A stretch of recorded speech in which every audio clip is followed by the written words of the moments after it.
Alright, hi guys. So if you've been following me for the past few weeks on Twitter and stuff, you know that I've picked up a couple of this Novation gear. This is the Novation Circuit, and I also have the Novation Monostation. I've been trying to find some new equipment to kind of experiment with. So these are kind of my thoughts on the Novation. I've had it for about 6 weeks now, and I've been playing around with it quite a bit. One of the things I guess you kind of note right away is I haven't actually put any songs out with it. And I think, in short, I just don't really like them. These things are talked a ton about online. Everybody seems to be raving about them. But I just can't seem to get into it at all. So what do I like about these things? First of all, it's really cool looking. You'll see here, as I kind of overlay a dub video here, when this thing's lit up with power and the grid is all set up, it's pretty darn cool. It looks great. Putting it together with the Monostation is pretty awesome as well. It's got a pretty nice synth engine. It does basically use the Novation synth engines that they have, which means there's a lot of sound capability there, but as I'm going to kind of mention here in a second, you don't really get a lot of access to it. This interface here has no LCD screen, and it's basically just got these knobs on the top, which are these macros, which are cool for jamming, and when you know what they are, they're a lot of fun. But for me, when I'm trying to create music with them, I just have a really hard time because I don't know what to expect. I don't know how to sculpt the sound I'm actually looking for when I'm trying to achieve something. So it's got 2 voices along with 4 drum parts, and the 2 voices are neat. You can get polyphonic tracks out of them, which is nice if you want to develop some pads or anything like that. The interface never really gelled with me a lot, so I have been working through this, and constantly I'm kind of mixing up just mentally in my head between sessions and patterns. I always want to go back to the pattern section when I'm trying to work on something here, and it just never became intuitive after about 6 weeks of work. I also had a really hard time in terms of live performance or jamming with this, that knowing where I was in the pattern. So you can set up on your patterns here. You can link the patterns together to get 2, 4, 3, 8 lengths of these patterns are all 16 steps each. But when you're not on the actual pattern view, when you're working inside the synthesizer, there's no visual cue that tells you where you are in the pattern. So you can have pattern on synth 1 on the second bar, or the second pattern of a 4-bar loop, and synth 2 could be on pattern 8. So there's no click track. That just gives me a really hard time to figure out where I am when I'm trying to record and what I'm doing. The other thing that really kind of threw me off, or I really didn't like a lot about this, is coming into this, you've seen the really cool videos of people doing all sorts of cool finger drumming on YouTube with the Novation launch pads. And I was kind of expecting the workflow on this to be closer to a launchpad workflow, but realistically it's not like that. When you're in the pattern mode, when you trigger a pattern to cue it up, it will wait until the next pattern starts, which I think is fine most of the time, but if you want to actually put it in a mode where you can kind of finger drum with it instantly, you have to hold down shift. And that's just not very intuitive in terms of, especially if you want to do things with 2 hands, trying to jam with it.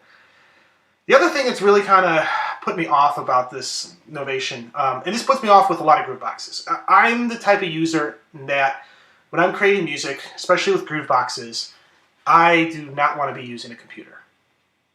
I work on a computer all day. Part of the thing that I'm looking for when I'm creating music, when I'm coming home, is to get away from the computer. Integration with Ableton Live and different things like that is great. It's fantastic. It's cool. But I had this problem back with, if you look back years ago at the Yamaha Loop Factory series, I had an AN200, which was an amazing synth. It uses the AN1X, Yamaha AN1X synth engine, which is this beautiful, gritty, dark, just nasty sounding synth. But the interface had a lot of similarities to the circuit in the sense that you couldn't access everything from the front panel. You had to plug it into a computer to get to access to all the information. And in the case of Yamaha, they had this weird MIDI software that they use themselves, which has since been a long time discontinued. And it's very difficult, almost impossible to get access to all that stuff now. The software basically doesn't run. The Novation thing is basically the same thing. It uses a software editor from Isotonic, which is basically a piece of software developed from Max for Live sort of interface. And the software is fine, but the interface, I think, is just terrible. It's so flat. It's got that Ableton Live flatness, no depth to it, which for me has never gelled, again, with me. And this is just my opinion on this. But it's hard to just find where the different sections are until you get kind of used to it and have it inherently ingrained. So just looking at interface, there's no visual representation really to distinguish synth oscillator 1 from a filter. The knobs are all the same size, they're all the same color. There's no visual representation to separate that for me. And for me, having to plug this thing into a computer at all to get to the synth engine, not the end of the world, but it is frustrating. It's a huge knock against it for me. And I think adding to the fact that the software is not that great, one of the things I found here while using it on the Mac is that just the window that it resides in constantly is scrolling and floating all over the place. I'm using just an Apple mouse, nothing fancy here.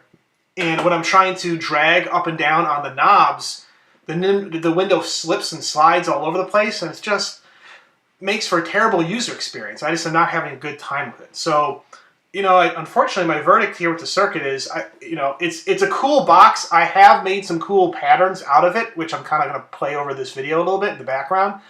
But it's just not for me. And I actually don't think it's really that great of a groove box as everybody seems to be making out to be.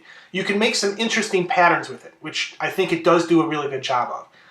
But it just kind of seems to reside in this world where those patterns are meant to be brought into Ableton Live or something, or back into the DAW. It doesn't seem like it's a good piece of hardware for me that sits by itself without any computer with other hardware sequencers. So, unfortunately, I'm sure there's a lot of people out there who probably would like this more, especially as a first piece of hardware. If you're been using Ableton Live or DAWs for years, and you're looking to get your first piece of hardware to jam on, especially in your bedroom, this is probably an excellent box for you. It gives you a good idea. You don't get overwhelmed with the idea of what all the synths are doing.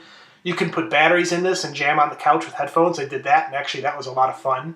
But if you're looking for kind of a deeper Groovebox workstation or something to really create some music on, I think especially long-time Groovebox users are just going to be looking for something else.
So guys, thanks for watching my video here.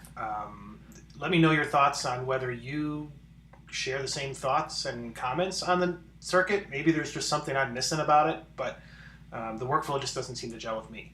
But on that same note, I guess I'm looking for suggestions on some new group boxes to check out. What would be a group box that you guys think, based on my descriptions here, that would be good for someone like me?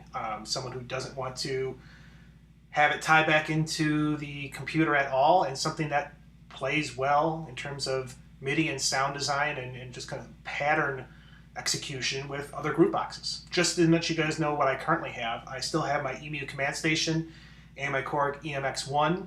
I also have a Korg EA1 and a Waldorf blow film, which are just kind of sitting off to the side right now. But I'm looking to kind of build a new setup. I don't know if I do something smaller with some of the Korg Volca series, look at something a little bit different, maybe the new Korg Electribes, or maybe there's something completely different out there that I'm just not aware of. So let me know your thoughts, and I'd love to check some new stuff out. Thanks, guys.